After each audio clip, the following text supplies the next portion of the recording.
Good evening and welcome at Schaulager for this artist talk with David Claerbout and Philippe-Alain Michaud. This is already the second conversation with David Claerbout at Schaulager, so actually we could start to talk about a series of conversations with him, quite in accordance with the work by David Claerbout that is currently presented here at Schaulager. Olympia is the latest monumental projection by the artist. A reflection on time and perception, Olympia simulates in real time the organic decay of the Olympic Stadium in Berlin. Supplied with current weather data and the exact position of the sun in Berlin, the simulation is conceived to last for the next 1,000 years, which gives us plenty of time for new conversation and other conversations. David Claerbout is closely connected to Schaulager and the collection of the Emanuel Hoffmann Foundation. He was the guest at an artist talk at Schaulager back in 2015, and the Emanuel Hoffmann Foundation owns no fewer than 8 works by him. Philippe-Alain Michaud is curator at the Musée National d'Art Moderne, Centre Pompidou, and is in charge of the collection of the films. He is professor at the École de Recherche Graphique in Brussels and visiting professor at the Rijksakademie in Amsterdam since 2008. He is the author of numerous books, for instance, Abby Warburg and The Image in Motion, and he has written extensively on the relations between film and visual arts. He has curated a number of exhibitions, for instance, Comme le rêve, le dessin, at the Musée du Louvre and Centre Pompidou in 2004, or Le mouvement des images at Centre Pompidou in 2006, to cite just a few. We are happy to welcome both of you at Schaulager tonight, and we are looking forward to your conversation that you will conduct in concentration on Olympia. Thank you. Thank you.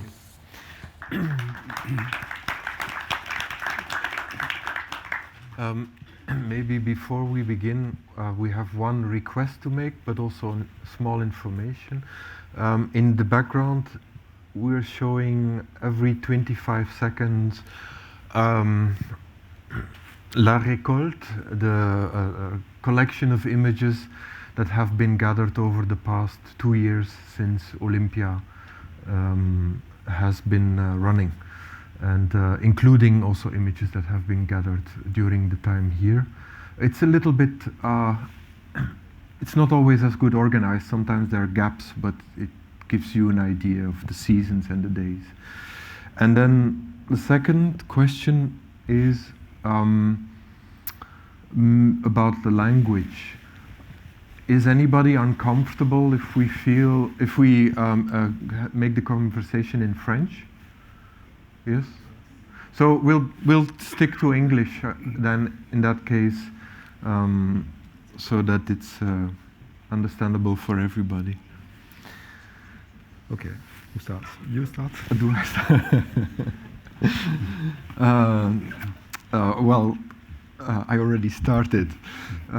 So we're now at the end of 6 months of the running of Olympia in Basel. And yesterday I was putting this keynote together. And it's always a pleasant moment to be working specifically on this collection of images. I feel a little bit like I'm a farmer gathering the harvest at the end of the season. And I encounter a lot of things that I didn't expect or see. Sometimes it's a rainstorm, sometimes it's snow on a day where I didn't realize it was snowing in Berlin. And maybe most of you know that the work is related to the city of Berlin, the geographic location of the Olympic Stadium, in the sense that it simulates the weather exactly and the day of time to the minute. And as such, Olympia is one work apart, which I will probably not embark upon in the near future, because it really cost me an arm and a leg. I mean, not financially only, but really in terms of prolonged effort, and I'm really somebody who has very little patience, so this was my once in a lifetime exercise, which is still ongoing, of course. But I've learned a tremendous amount of things through the process, one of which I didn't realize before we briefly talked with Philippe-Alain about something that's changing when you work with real-time events in relation to the photographic image, or also in relation to the moving image. The real-time image has a biological connection to existing, because it lives and sort of pretends to breathe together with ourselves. As we wake up in the morning, the work wakes up. As we go to bed, the work's basically, the light goes down, and it's the end of the day. So there's a certain cyclical analogy with life, which is of course all virtual. But the thing is, it's not virtual in our minds, and that's the only thing that matters, of course. It's not about the product, about whether it's Olympia based upon the stadium in Berlin or something else. It's in fact really a new category of observation, in a way, which is a new simultaneity of being together with a thing, whether it's that or something else. Well, I'm not going to go on a monologue. No. I will answer to what you have said. But we spoke briefly before the conversation about the project, and you're speaking very modestly of, like a farmer, maybe, of something which is absolutely crazy, because that's the first time, maybe the last one, that an artist is making a film which will last for 1,000 years.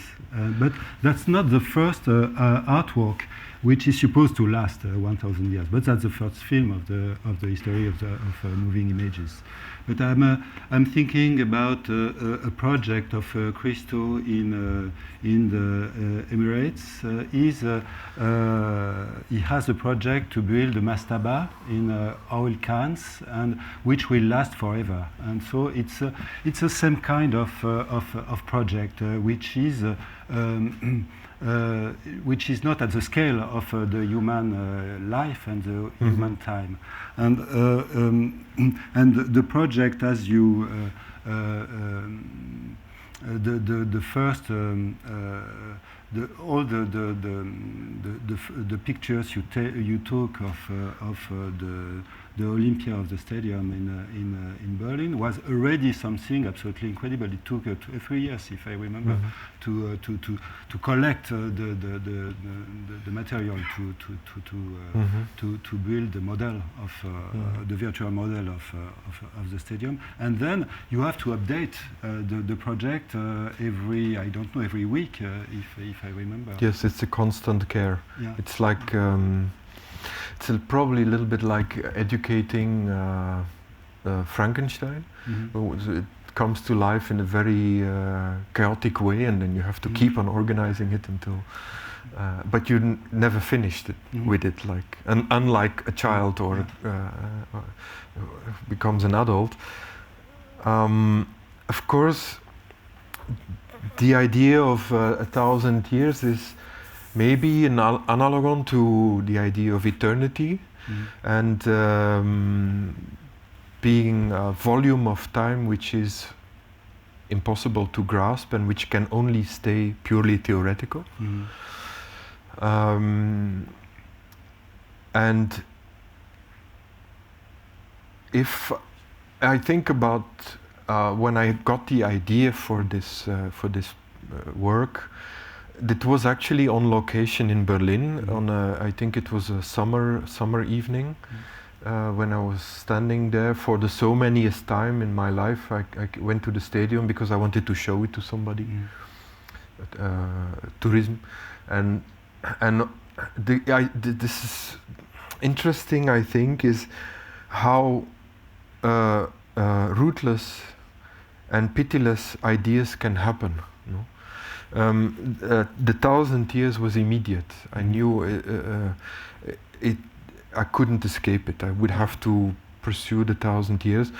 But I also realized that it's typical for the paradox, maybe, in a medium, is that software and 1,000 years are like the two opposites of the spectrum.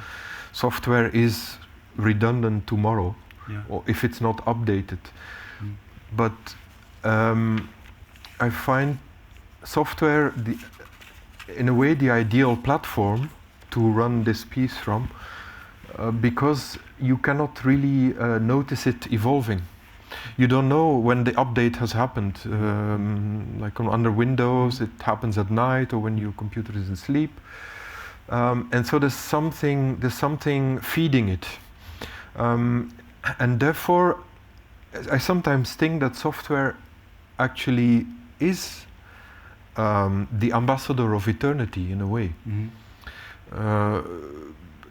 Precisely because it's made out of a language and a code that is not accessible to human spoken and thinking. But in the catalogue, in your conversation with Knut Ebeling, or maybe it's Ebeling who said that, I'm quoting him or you, the imaging technology used today will age faster than the image of eternity than it shows us. So that's a sort of ironical statement, because it's the film is on the decaying of the stadium, but it's also something reflexive on the decaying of the techniques, which allows to show the decaying of the building. Yes, it's like a loose bullet in the air, and we will see when the bullet comes back down. I guarantee the project for 25 years, and after that, it could be that there is no more platform to keep on developing it, or maybe it could be that the co-owners of the work actually come together and say, we will continue to develop it, even if by then the development of the work is probably relatively little work. So that is, it's true what you say. Is you have paradoxically, by it being software, it's also a critique on the rapid redundancy of software. Maybe critique, but it's a meditation on the software and on what we can do with the new means to produce images. And I think the relationship between the digital and analog is very interesting, because you're probably one of the first artists who's taking in charge the question of what is a real digital film, and which is not analog anymore. And there is no distinction anymore between still images and moving images, and that's what is shown in the installation here, with the two screens, with one which is made of a series of still images and details, and the second one which is a very long tracking shot around the building, and there is that relationship between still images and moving images in the installation itself. And there is no in the analog experience there is a sort of equivalency between the object and its image. And here, the image is replacing the object itself, and you're producing, you're changing the images without, but it's freed from the reference to the object and to the outside. There is no outside anymore in your film. Your film becomes a sort of universe in itself, as such. It's interesting what you say. I never thought about the fact that the two screens are together, one with seeming stills and the other with the constant animation, signifying life, and the other signifying basically photography. And it's but not only photography, because there is a movement of the trees, the foliages. It's not exactly still images, but there is no tracking shot. The camera is still, and not in the other on the other screen. It's true. I think that what digital did as one of its first projects when it sort of came into our lives was to erase long-standing individual qualities to certain technologies, but at the same time also install a certain melancholia for them and conceptualize them again in a new way. And slowly but certainly everything that's coded, essentially everything that we know of as digital tools in life, vision or practically, at this point in time, I think just has the form of practical solutions.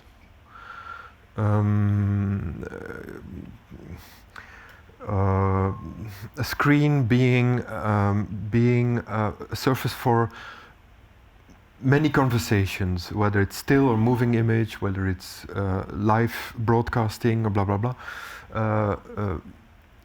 But slowly, certainly, over time, I think vision itself might become of such a synthetic nature. And now I'm not certain what I'm saying because I think it's early day for that. But vision itself might become of such a synthetic nature that we will no longer think in the distinctions in these categories. So, what are you to do at such a point? How are you to make the distinction between breathing, living, and something else, breathing or living, that's artificial? And I always say probably the distinction is being made from memory and from simple phenomena. And one of the phenomena is duration, the duration of a day passing, or the shadows changing, or really simple phenomena of wind in the trees and blah blah blah. Things that you almost biologically remember, you physically they're in your DNA to be able to recall them at any time, even if you have been living for 5 years in a complete darkness in a coma. These are sensations that you always carry with you, that you cannot let go anymore. And usually, unconsciously, I think I've tried to work with these simple sensations that are not grand, that do not have big narratives, but that are unavoidable nevertheless, and that anybody can remember. But you're starting from the images always. Yes, yeah. From, in fact, a historical, a very historicized place like the Berlin Stadium, which itself is a crystallization of a crazy concept, propaganda for.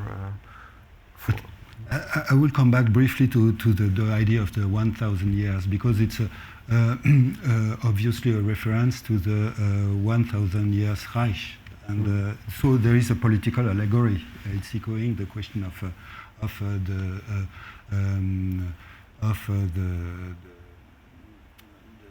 the Third Reich. And Olympia, that's the name of the stadium, but that's also the name of the Leni Riefenstahl's film, which she made in 1936 for the opening of the stadium. And the stadium, in French, the subtitle of the film is the Gods of the Stadium. And I don't know if it is the same in German. But in German, is it Triumph des Willens? No, that's another one. Is that that's the one in Nuremberg? That's another film. True. And gods, the gods, the idea of gods is it's the idea of eternity, and that's you're showing the contrary. You're showing the decaying of the stadium. So it's a sort of a subversion of the original idea of the stadium, celebrating the bodies of the athletes considered as gods,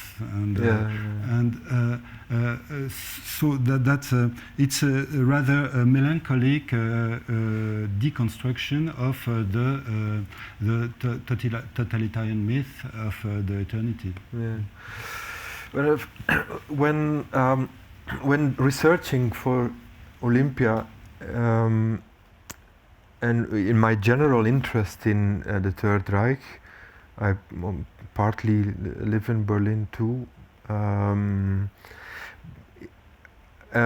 Nazi Germany has somehow, including the Second World War, been spooned into me since early age, probably via my grandfather and his stories, or both of my grandparents and their stories, through my father, and then later on simple general interest. And there was one thing that stood out, that puzzled me, is that the impossibility of the architects of the Third Reich, let's reduce that now to Speer and Hitler, formally, they never took the 1,000 years serious. Mm-hmm. What they took serious was the ruin. Mm-hmm. Therefore, the Ruinenwerttheorie, which is in fact a rather simple theory, but with great consequences, with great conclusions, because essentially monuments, totalitarian monuments, could be erected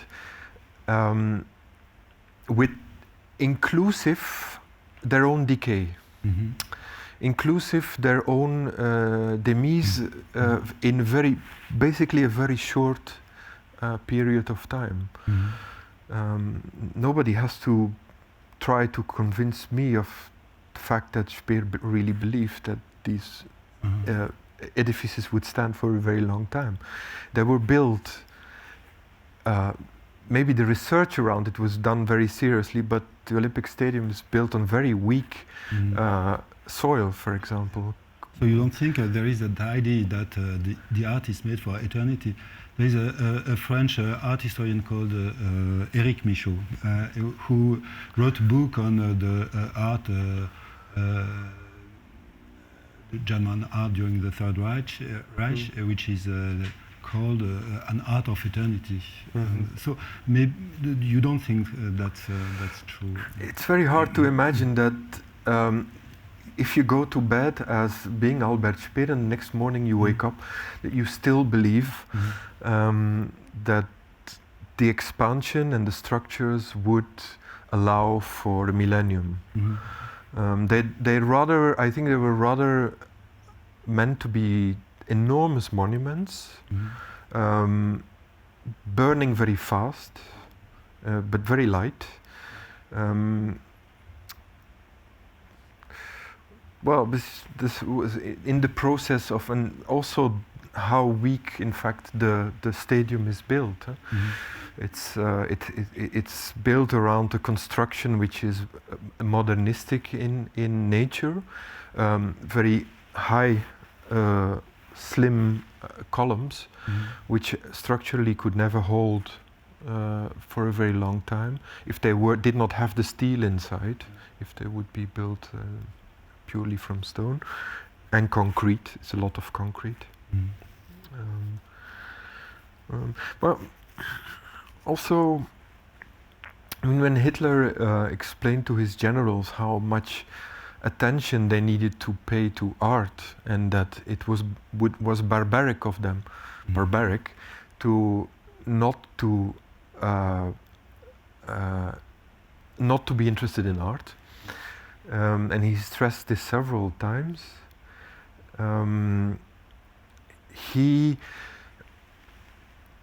What I remember, it's now very vague, but what I remember from what I read is, or what struck me is that he actually was not thinking so much about looking at the intactness of the monument, of the building, but looking at the intactness of the heroes that have erected the buildings. So the admiration for art was really an admiration for memory of of themselves. And there is a memory of the ancient temples. They're imitating the Greece and reenacting the Greece.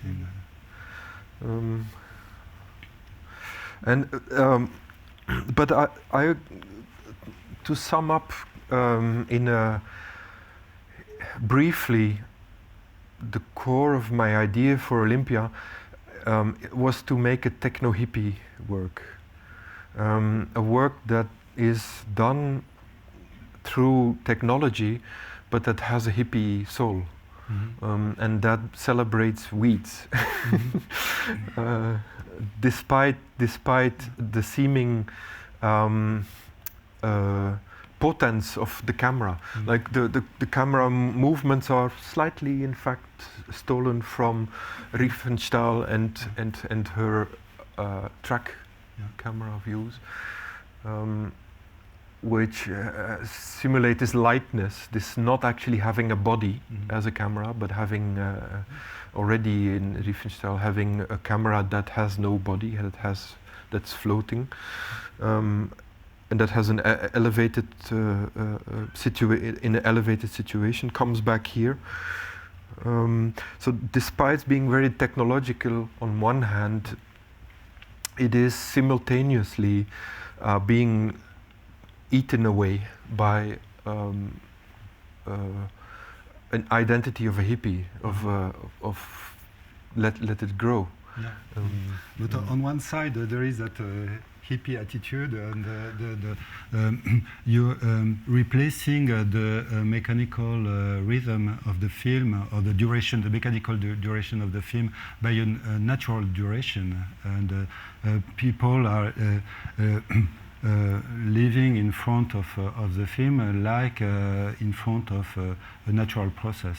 And but on the other side, I think on a formal level there is a relationship between architecture and film, which was already stressed by Bruno Taut, the architect, in 1914. He was saying that the only medium able to reproduce the architecture was the film.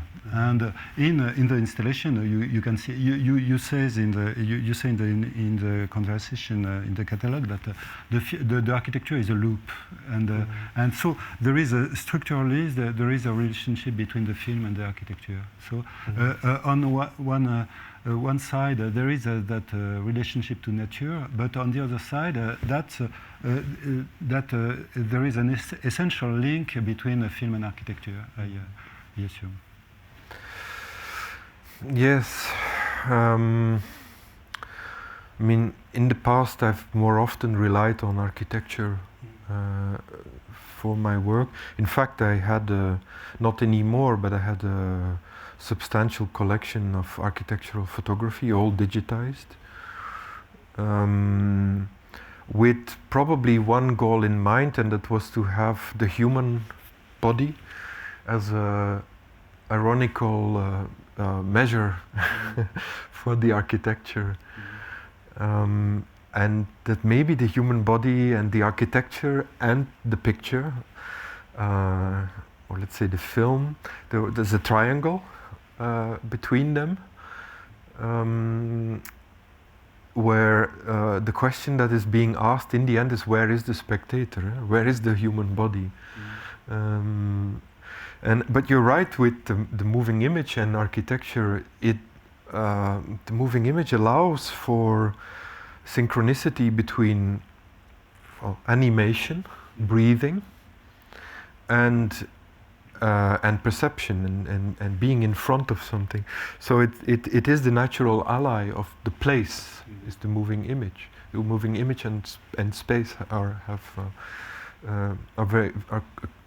closely related. Can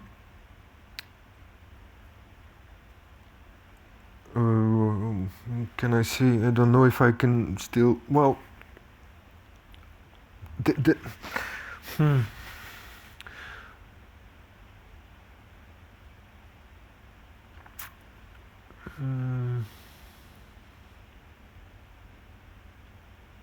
I'm trying to. Being in this also makes me think of things that are incomplete and of which I'm not yet, or I don't yet have a form or a shape to elaborate on. But I have the impression that animation in virtual reality is a sort of particular temporal thing that, including games and the whole gaming industry, even if you're being in front of a screen, you're being in front of a temporality that's somehow related to yourself. And it's kind of new platform in a way. I think it will have the effect of not only the moving image approaching itself towards our biological life, but I think our biological life will also do an approachment to the computer and to synthetic perception.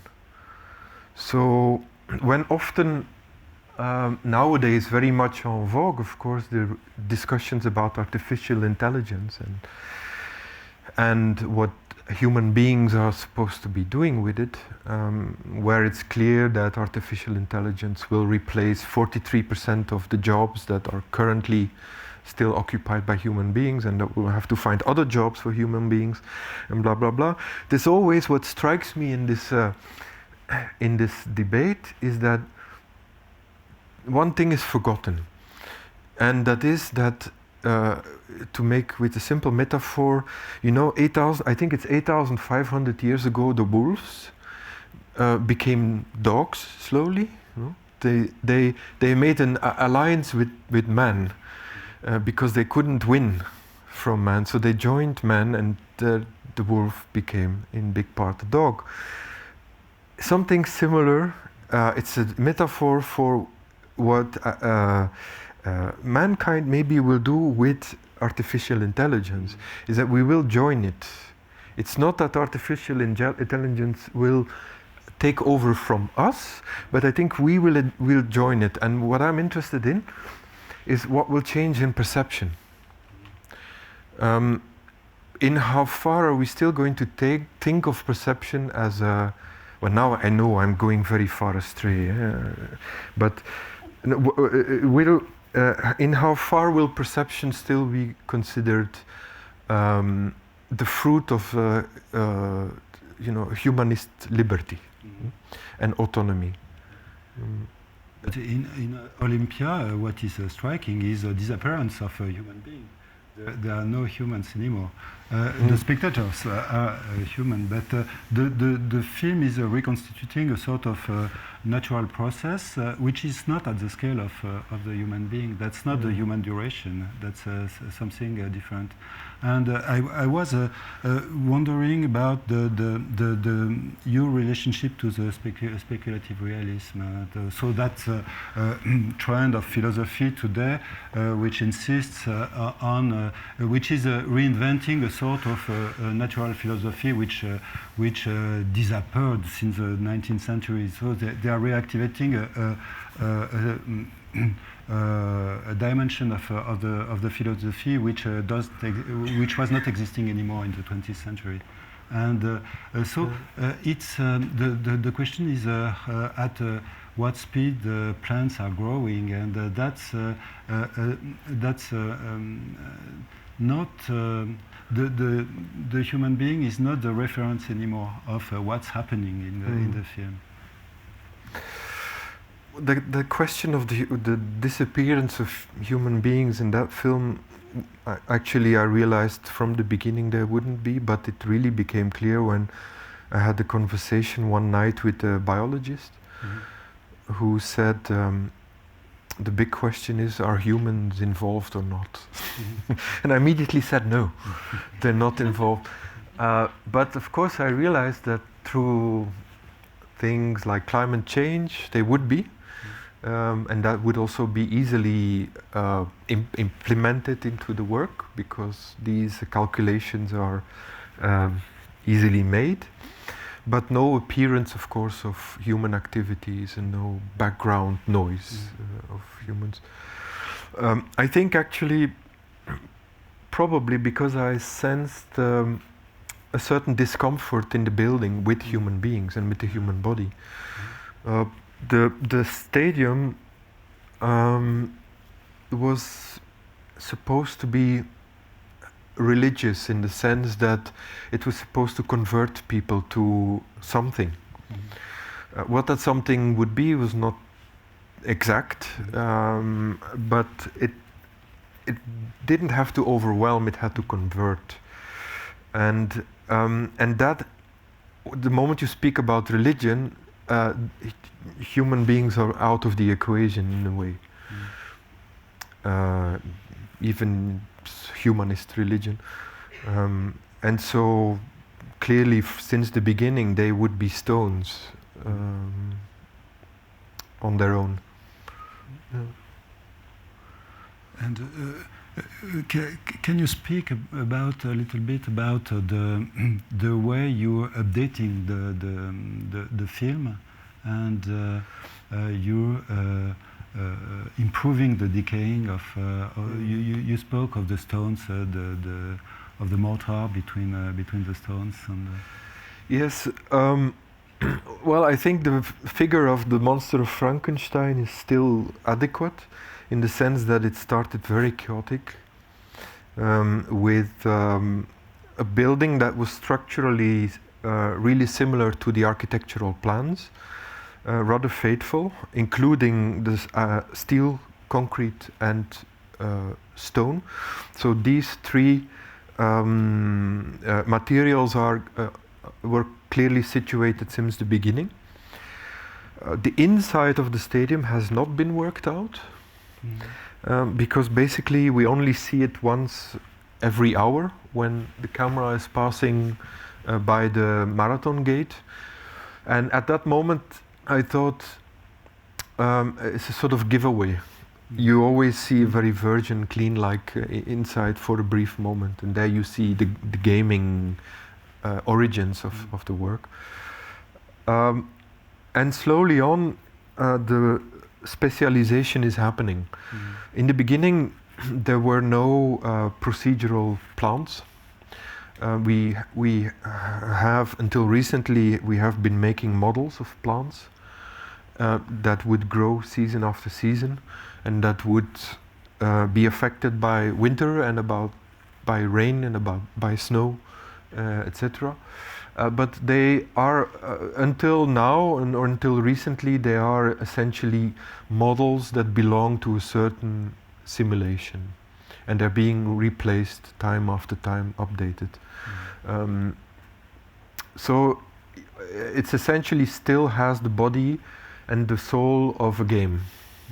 Of the procedural part is what is going to happen now, and that is the determination of, not the determination, but actually the growing of plants. In how far there's this distinction between the northern side of the building and the southern side, where there is much more sun, and the effect it has on the length of the weeds. Then also the transformation of the cement in between the stones and in between the pavement, which will degrade, which is degrading into, but very slowly, into earth. So disintegrating into earth, and which of course allows for the growing of little weeds. That's already ongoing, and I was initially in a slight panic that this nature takes over so quickly, even from such a structuralized and structured environment like the Olympic Stadium. It is really intimidating. I have a few places around me which I study. Like one is an abandoned football field, and it's been abandoned since about the years that I am working. Okay, the climate is not exactly the same. It's 700 kilometers more to the southwest than Berlin, but still it gives an idea of how rapidly nature intervenes. Another is a place which has a similarly abandoned building. And then Pripyat and Chernobyl, that were good models to study because it has been 25 years or 26 years now, I guess, since they have been abandoned. But the stadium is not abandoned. So there are two parallel stories. On one side, there is a history of the stadium which is preserved by the German government, and on the other side, your film, which shows the decaying of the stadium. So there are two parallel stories, two parallel destinies. Yes, they will grow apart. The more time there is in between, the more caricatural their differences will be, because the existing stadium will be cleaned up more and more and more. Will be how is it? Germanized. I can say that as a Belgian. Will be kept up to date, so to speak. Be polished until it really only has the capacity of a Maanmal from afar, but it will be modernized. It's interesting to see how far it's slowly being modernized. It's something that, I mean, particularly in Germany, is a science on its own. How to slowly but certainly continue to live with us in a particular place. I mean, you should see the roof they have put on top of it. Yeah, but you removed the roof. I removed the roof. You That was the origin of that was let's call this poetical liberty, in the sense that the roof is such a 1990s. Of course, I understand why they have the roof, but I wouldn't have done the work if I had the roof on top of it. So it had to go. Other than that, the other elements like connections for fire hoses and so, those have been kept. But you're following the natural process of decaying. You're not adding some fantasies. I don't know, inventing a kind of plants which would grow suddenly in the building. That has been the discussion with real, let's say, game engineers who. You have to understand that doing this work in a gaming environment or a gaming architecture is like it's like driving 1 kilometer per hour in a Ferrari. It's doing what is not meant to be done with the thing.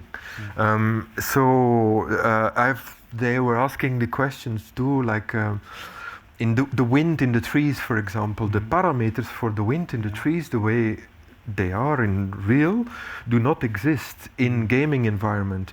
In a gaming environment, the parameters exist to be in your face. It's always stormy in a gaming environment. Stormy is the new soft wind.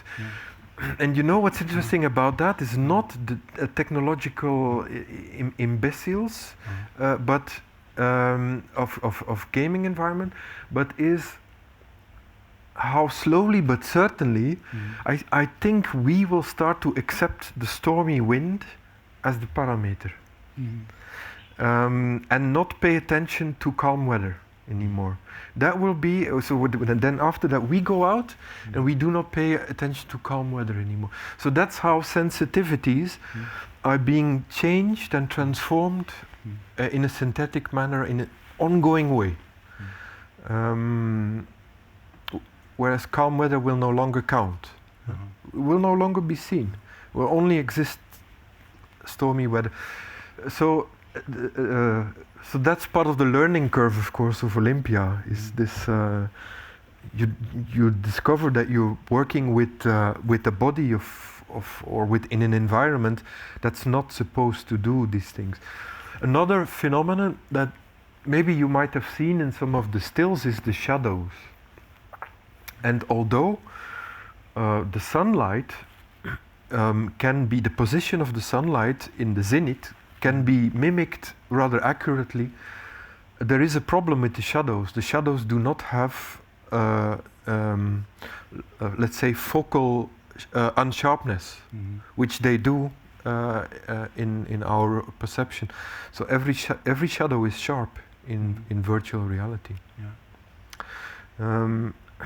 And these, in themselves, but that's really, I would say, a personal enjoyment that I have by discovering all these things while working with it. These make me smile because they reveal conceptual weaknesses or cliches made by or shortcuts made by these game designers. I nevertheless wanted to be precise, and I did not intend it to look gamey, but I did intend it to look synthetic, well, it's unavoidable. But then when it looks like an analogy to a real place, then all of a sudden you realize that you're in a mirror situation, and that's the interesting part. And you could have done it with in another place, with another building. Did you think about that? I was thinking about it, but I haven't found any alternative. I'm working on something which my studio has forbidden me to start with. Because of that, I wanted to make a simple tree, in an Italian village. It's called Civita di Bagnoregio. It's a small village which has almost destroyed by earthquakes. And there's a little tree in a corner. And I wanted to do, there's a good documentation on the life of the tree. Well, nobody intended it, but because the village has been well documented, I wanted to reproduce the life of that tree, but backwards.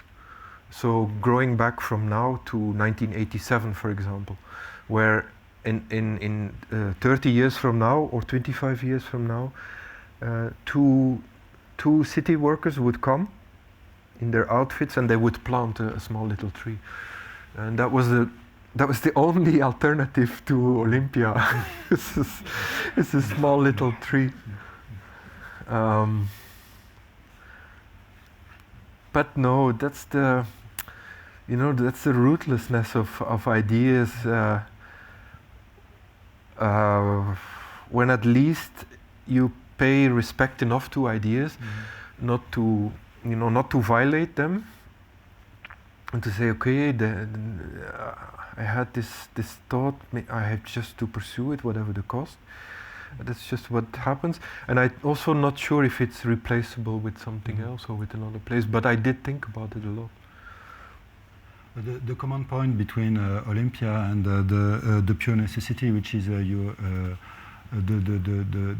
project which follows Olympia, if Yes. if I'm right, is the disappearance of a human being.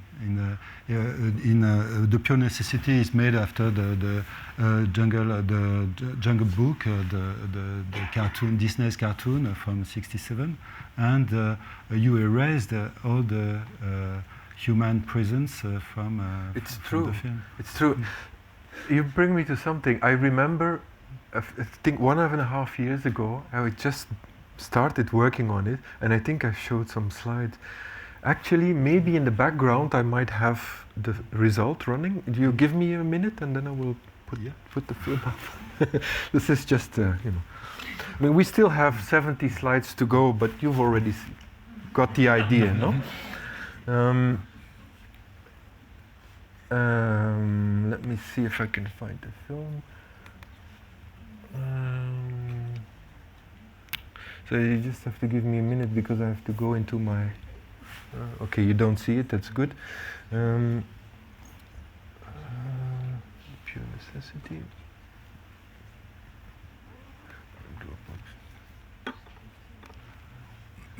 Well, I think I have it here. Why is it called pure necessity? It's the pure necessity is a word spiel on Die reine Notwendigkeit, which was a post-war translation, like typical 1960s translation, I guess, for an American version of the bare necessities. So the bare, which is itself a wordplay on the pure, the simple necessities of life, and I was just relieved to have a title for the work. I think it's that. So I will put the sound off. It doesn't actually have a lot of sound, but it has nature sounds.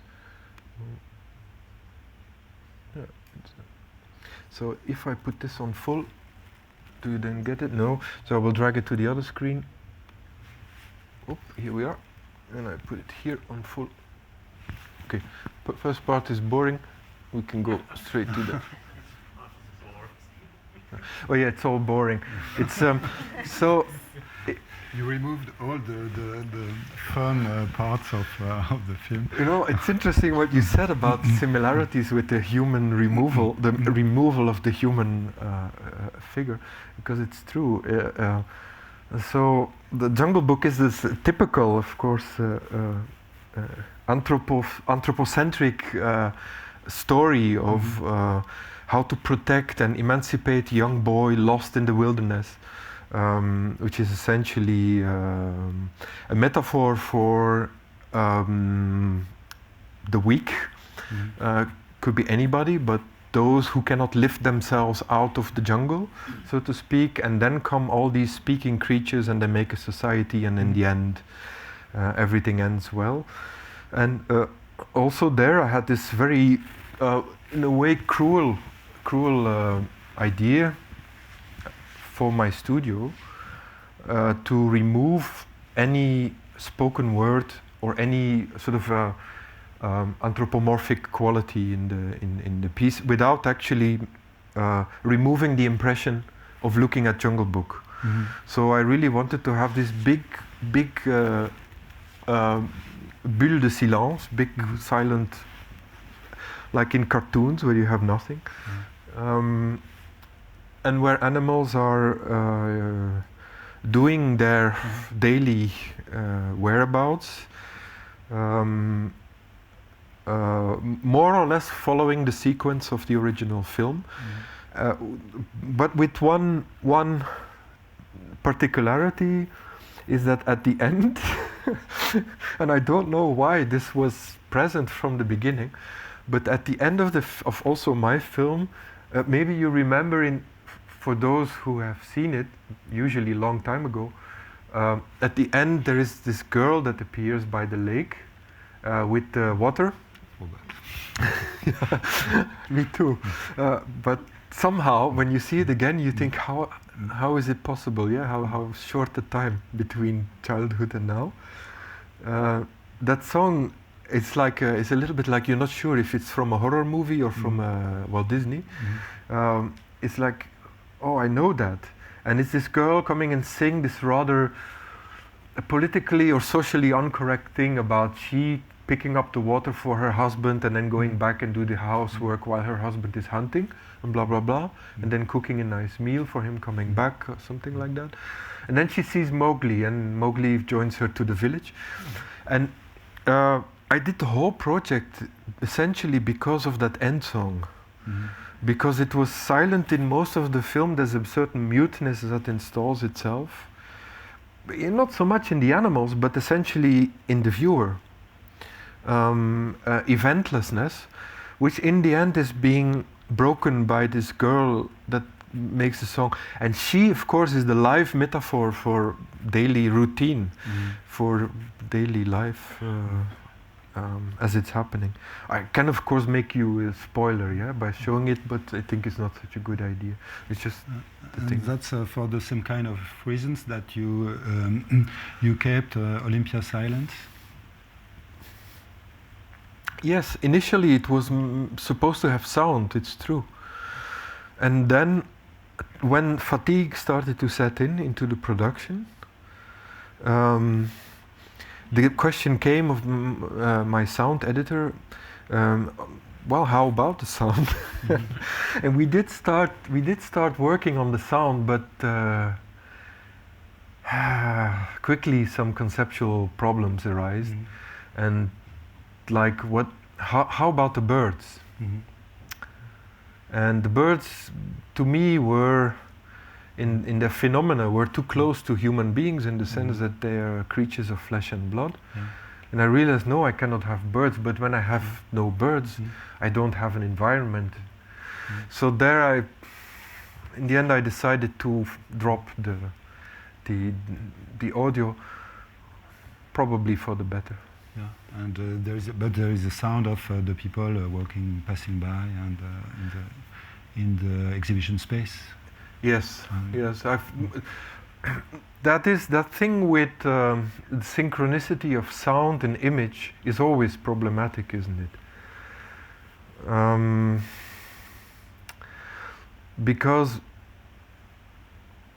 in our environment we are used to accept it as a sort of diegetisch evidence that the sound belongs to the image, but it's not at all. And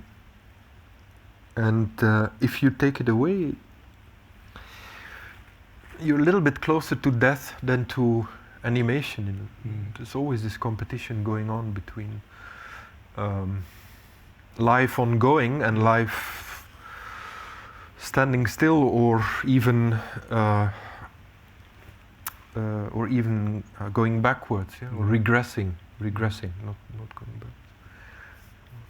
Which is the thing that photography sometimes has, is that it doesn't just stand still, but it also has a regressive quality, because you are the one who are regressing in relation to the photograph. That question of death and artificiality is very interesting, and to come back to the question of analog and digital, I have the impression that you have displaced the relationship between the real event and the image. In the analog experience, as Bart was saying in La Chambre Claire, The photography is a sign that something has taken place, happened. It happened, and now in the digital experience, as you employ it, the event comes after. First, there is you're reconstructing the event, and so it's happening after, and it's an after movement. And so like in oil walkers, you're starting from the image, and you're reconstructing the bodies, the figures, and you were speaking about zombies, and so they are empty shells, and you are animating them, but there is nothing which happens before the construction of the image. I mean, it's true, isn't it, that when Bart was speaking about this, these two poles, which was both, I think he says, temporal anteriority and spatial immediacy,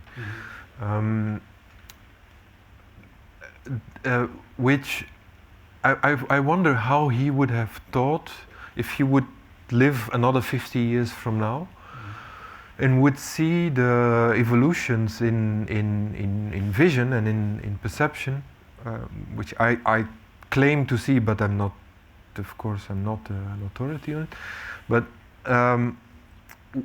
where the link is shockingly short-lived. The photographic link between ça a été and this is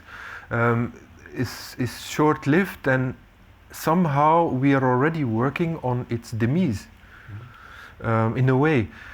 And it's clear that for commercial market and for whatever reasons of presence, simulations and vision are in a constantly perfectioned relation, up to the point where, and I only learned that from working in this material, up to the point where you realize that what has often been described as modernity, being late evening light, a period of late evening light where we are allowing ourselves to think back on daylight, on the day that has passed, namely history and historical consciousness, that is actually already moving into deep night now, in the sense that the production, in my field, the production of images happens almost entirely conceptually. And that the lens, therefore, it's the mutual authentication of which we always speak between ça a été and the object, the spatial object that was actually there, is no longer essential, but purely conceptually still present. Yeah, you're not depending on indexicality anymore, and the images are purely autonomous. So you find yourself, and you can build a world with the images. Exactly. So you find yourself in discussions about what I said. Like it's stupid, but it's a good example about these discussions about the wind in the trees. You start making, of all phenomena in nature, you start making caricatures, and you cannot escape conceptual caricatures of phenomena that were really once really there. So these two are all the time with one foot in the lens, still in the world of the lens, and with the other foot in the world of concepts. And I think that with the reintroduction of the concepts also come the word, but under another form, under a form of power, a form of data, which we just have to accept, live with it, and not ask questions. And so there may be some real changes ahead there, or also like discussions on to make a simple picture in virtual reality, and you want it to be an analog to what we think is a photographic picture, implies so many debates about everything, about the color of the shoes, I mean the structure of the shoes, how long have I been walking with my shoes, how wealthy am I? Am I wealthy enough to pay for new shoes, or are my shoes worn out? So all these things, all these social, racial caricatures, my impression is that they're being amplified, and that they're being that this will be quite a challenge for political correctness in this new environment, which will be picture making. Yeah. But but the questions you're asking when you're working with a digital means are not that different from the questions asked by the painter with the perspective artificial.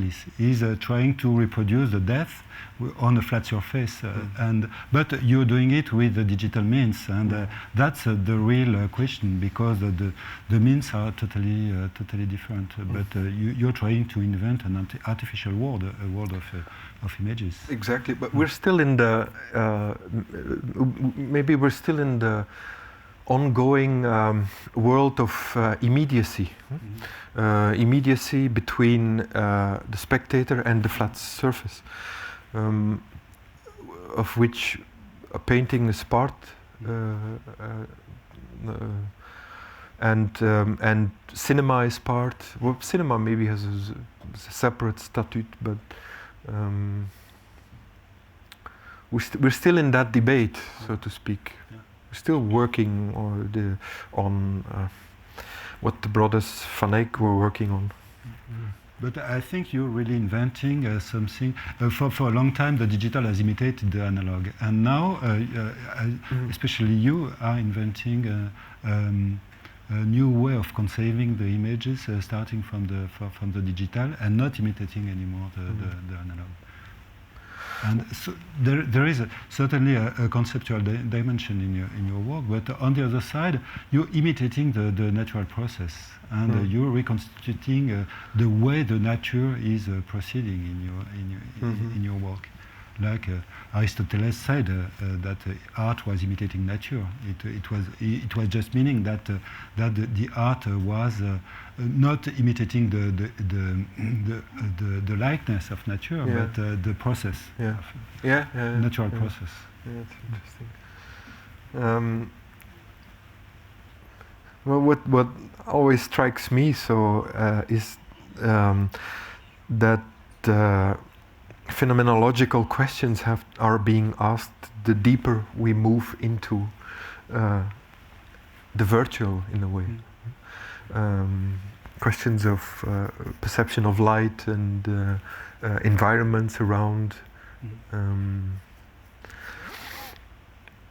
But I think that's my only or my main field of interest in most of what the work I have been making, is even whether it was starting from an archival photograph, like in my early work, or up to works like Bordeaux Peace, which did horrible things to actors, and to actors and to their physical capacities to act.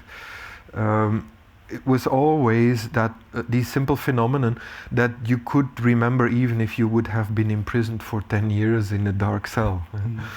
There were those things that you could never get out of a human being.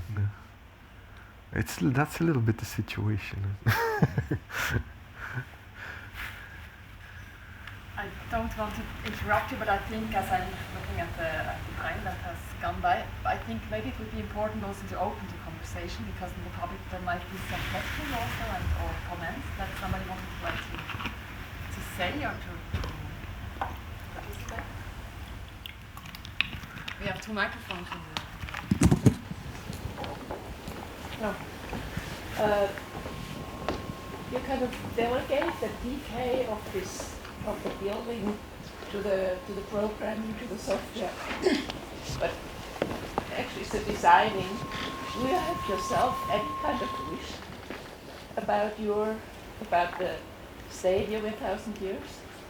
Because we do have references of building more than 1,000 years old, so you have a vision how you would like your stadium to decay? So, if quickly repeated, if I have myself a wish or an image of how I would like to see it decaying, I find it, I find it impossible to imagine. My only sort of wish would be to go as slow as possible. But I'm in terms of materials. But in terms of nature, I'm quite fine, I'm quite happy if it goes quite rapid. But I have not made a single simulation of the future, ever. So I haven't done that. I don't know how it will look like. But is the way the simulation is programmed, can you do it without? I mean, you do take decisions. Yes. So, and these decisions influence the decay. No birds, no bird shit, no stuff like that. Yeah, but all these decisions, of course, are being fed to the software. And that's the stage where we are now in, is that you have to define the resistance of materials in relation to the environment. So, as there's no human beings, essentially only the climate in Berlin, the variations of wet seasons and dry seasons, and what's the last thing? And vegetation, of course. Those three are now the main things that are deciding. I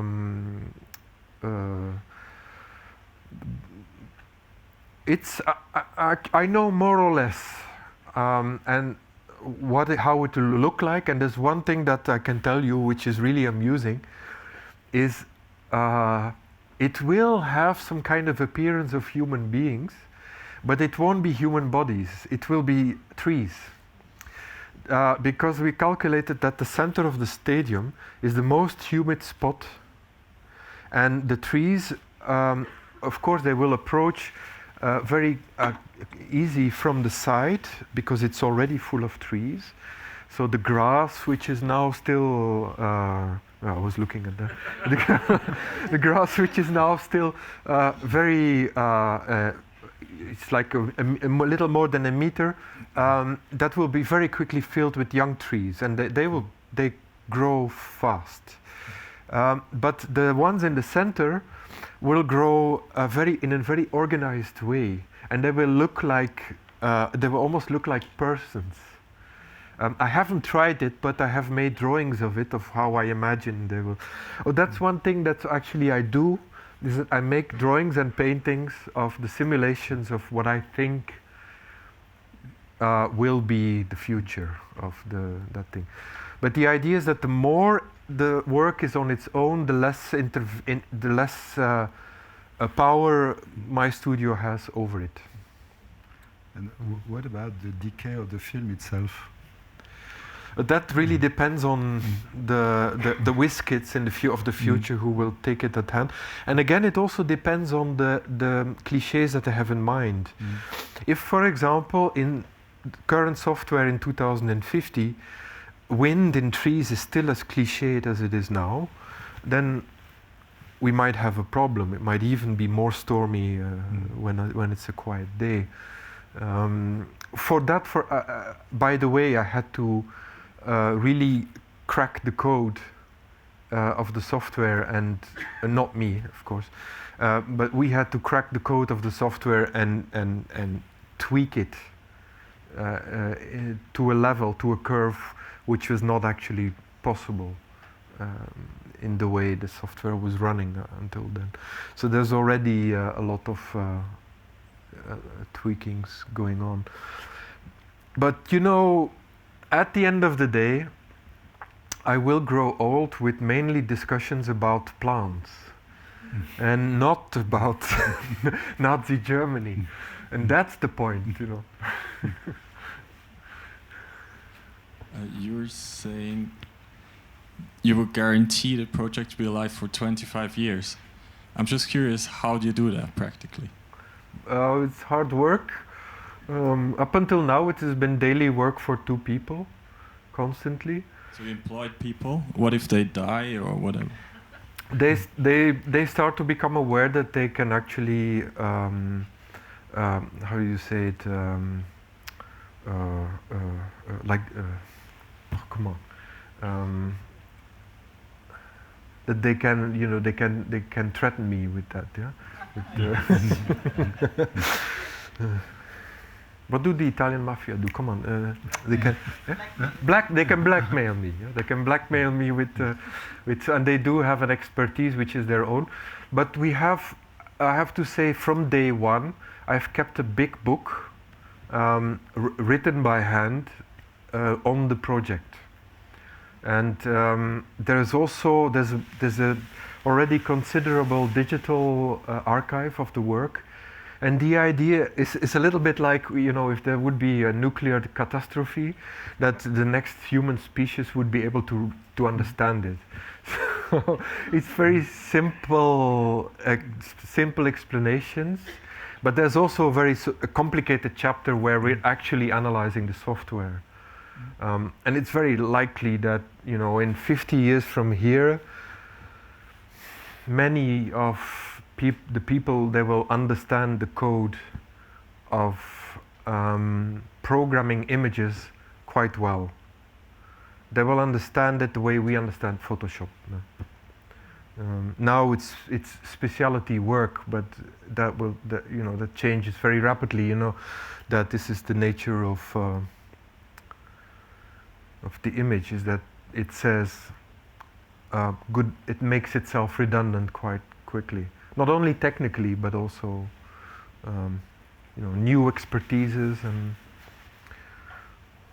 But I'm not sure. You know, this is really like a bullet in the air, fired in the air.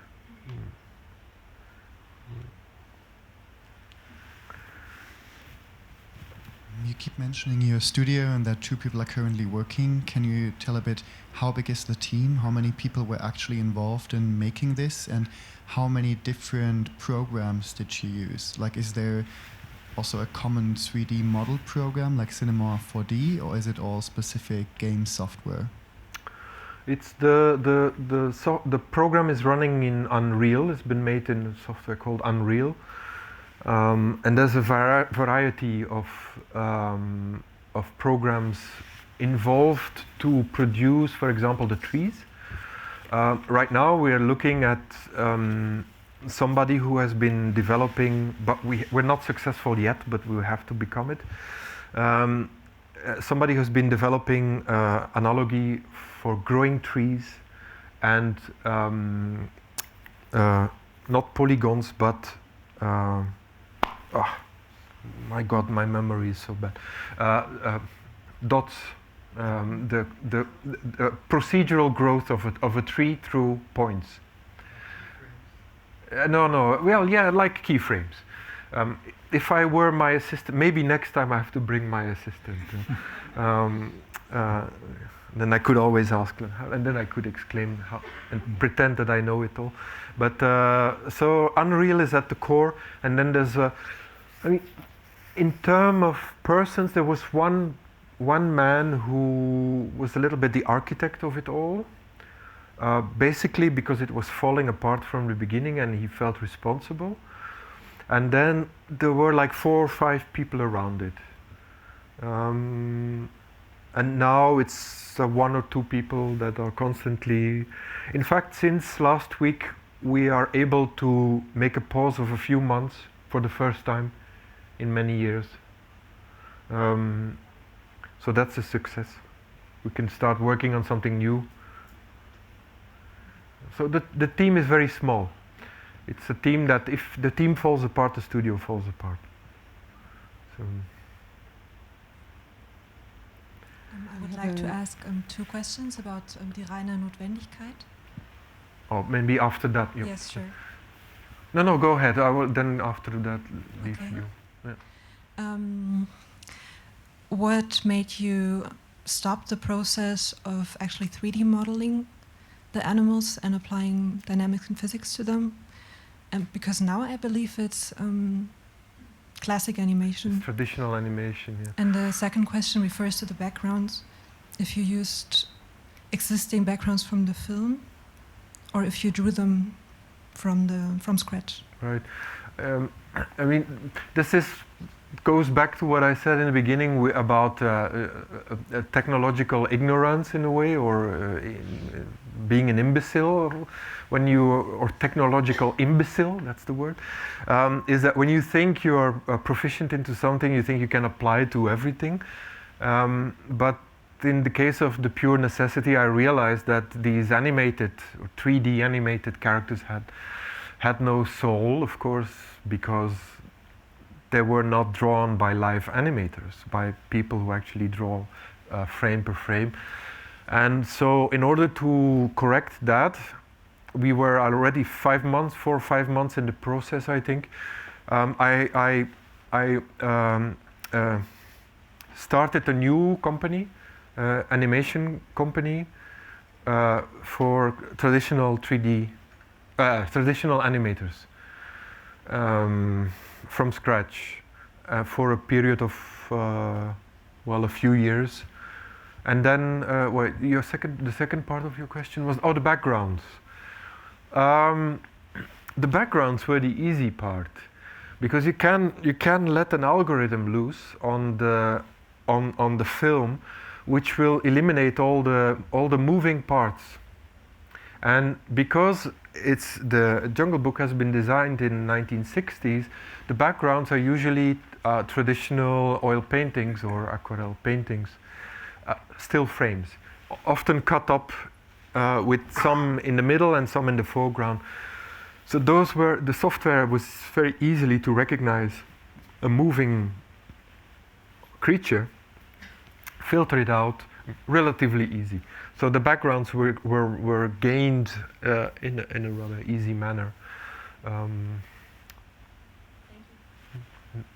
Maybe your question? Yes, it's a question about perception and the human perception, and I don't know if I understood you right. I try to say it again about independence of the human being through perception.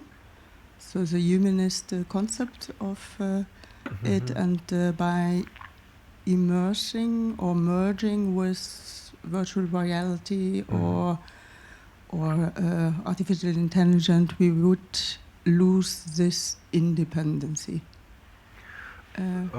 Well, at least I don't think we will lose the illusion of the independency as this merging happens. I don't think we will lose the independence of the illusion of independence of perception.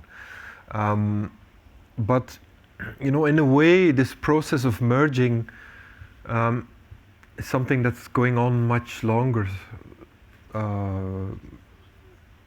I always identify it at the beginning of modernity, very early modernity, but it's purely because I don't really know, and I have to find a date. But what I think is that, so it's not that artificial perception comes to us, it's us who become artificial perception. But what we are creating this artificial yes, perception. We have no other option, and also to merge with it, and then to speak its language. So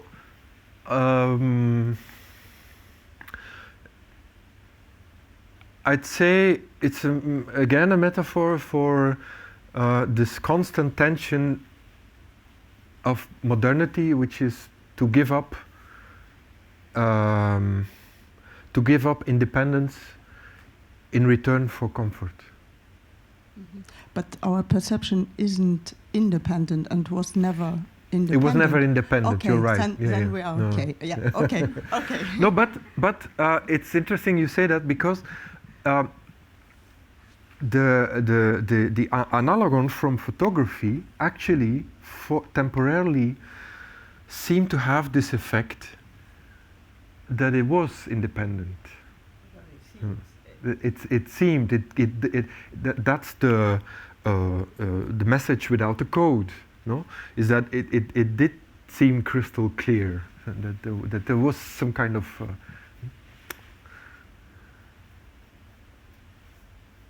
Oh. Another question.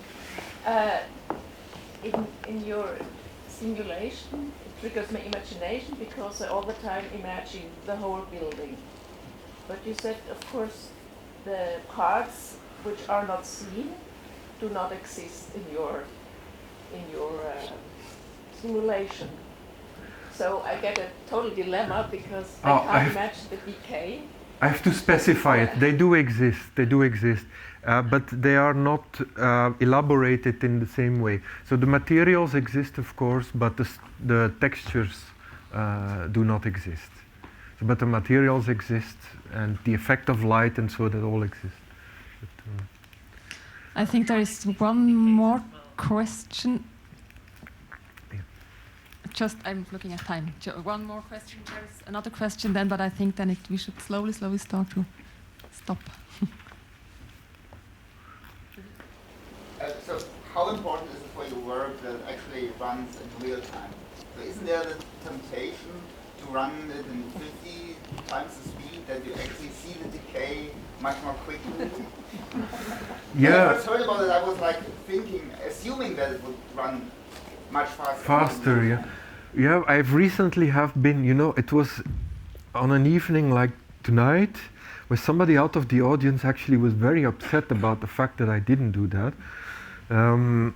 And I didn't have a real answer to it. Fast forward version. Other than that I would maybe say, like, actually you also don't have all your dinners for your life in one evening. But that's a nice thing that I could have it, right? That like in real life I can't. Like I would like I can't eat anymore. But with the virtual reality, I have the possibility to actually do it. But in 1,000 years, you will be able to speed up the process and to see it in fast forward. That's maybe the benefit of looking at the past. Yeah, but looking at the future is always a tricky adventure. But looking at the past, especially if you collect the evidence, is easier.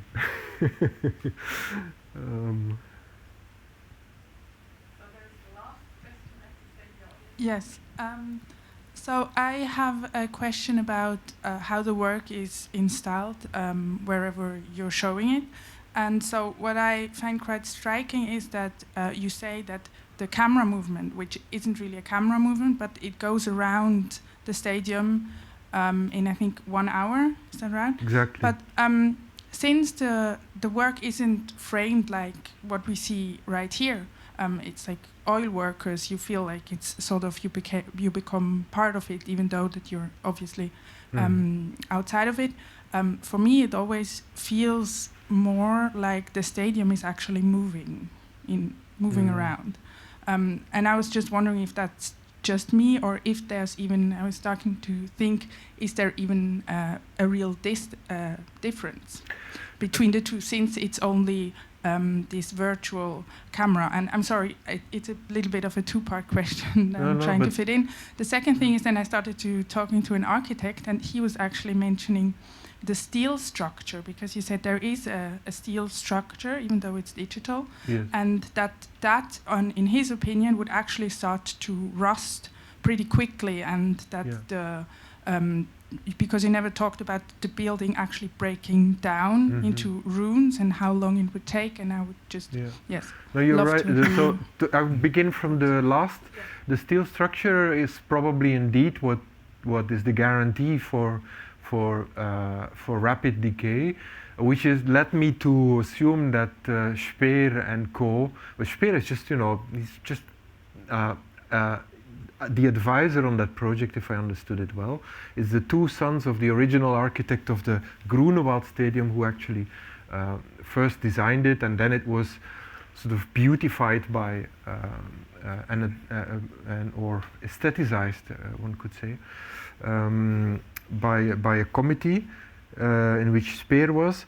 And wait, but what did I wanted to say? So indeed, the steel structure is why it's guaranteed to go quite fast, because that and humidity breaks up any concrete or even natural stone structure that's in front of it.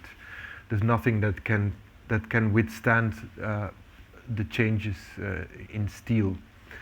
So the second thing, the first part you wanted to ask was, oh yeah, about the movement. That lack of orientation is probably part of the original idea. In the stadium, you can lose your orientation quite quickly, and I think it's a little part of, sorry to say, the genius of the architecture. Is that it really makes you lose your north, your south, your east, your west at points. You have to reorient yourself constantly, and that's essentially what you would do in front of a divine being. No, is that you have this characteristic of, but at the same time, you know, I also look at techno music as a divine phenomenon in the sense that it doesn't have a beginning and an end, and as such, I think of the Olympia Stadium as techno music, in the sense that it doesn't have a beginning and an end, and it therefore probably in my Olympia it's running in constant. But to specify it, it's actually the camera does have a little bit of a will. When there is sun, when there are sunny days, it behaves like a sunflower, and it moves in and out of the building to look for, at 4 occasions per hour, every 15 minutes, in order to search for sunlit environments. So when the sun comes out, it goes out or in, and it makes it always, the software always tries to show you the most rhythmical frame. We're almost at the end of the Jungle Book piece, right?